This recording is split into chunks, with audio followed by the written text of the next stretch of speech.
ടീച്ചേഴ്സിനൊക്കെ ഭയങ്കര കാര്യമായിരുന്നു അഖിലിനെ. അഖിലിൻ്റെ അച്ഛനും അമ്മയൊക്കെ പുറത്തായിരുന്നു, അമേരിക്കയിലാണ്.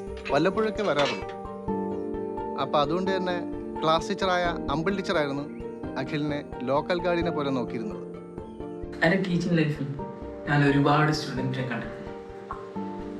നമുക്ക് ഈ ഫ്രണ്ട് ബെഞ്ചിൽ ഇരിക്കാൻ പറ്റുന്ന അത്രയും കഴിവുള്ള നല്ല സ്മാർട്ടായിട്ടുള്ള ഒരു ബാക്ക് ബെഞ്ചറാണ് അഖിൽ. നമ്മളെ മൈൻഡ് മൂഡൊക്കെ അനുസരിച്ച് അവ ഇടപെടും. അതായത് എനിക്ക് ഓട്ടമുണ്ട്, ഓടുന്ന സമയത്ത് ഓട്ടം കിട്ടിയില്ലെങ്കിൽ എനിക്ക് വിരിവില്ല. ഞാൻ ഇപ്പം അങ്ങനെ വെറുതെ ഇരിക്കില്ല, ഇങ്ങനെ പണിയൊക്കെ ചെയ്തുകൊണ്ട് ചുമ്മാ ഇരുന്ന് ശീലമില്ല. അപ്പോൾ അത് അങ്ങനെയൊക്കെ വരുമ്പോഴത്തേക്ക് ഇവൻ വന്ന് എന്താണ് ചെയ്യണമെന്നുള്ള ഇവൻ്റെ ഒരു സംസാരവും പരിപാടിയും ഒക്കെ നമ്മളങ്ങ് കൂളാകും.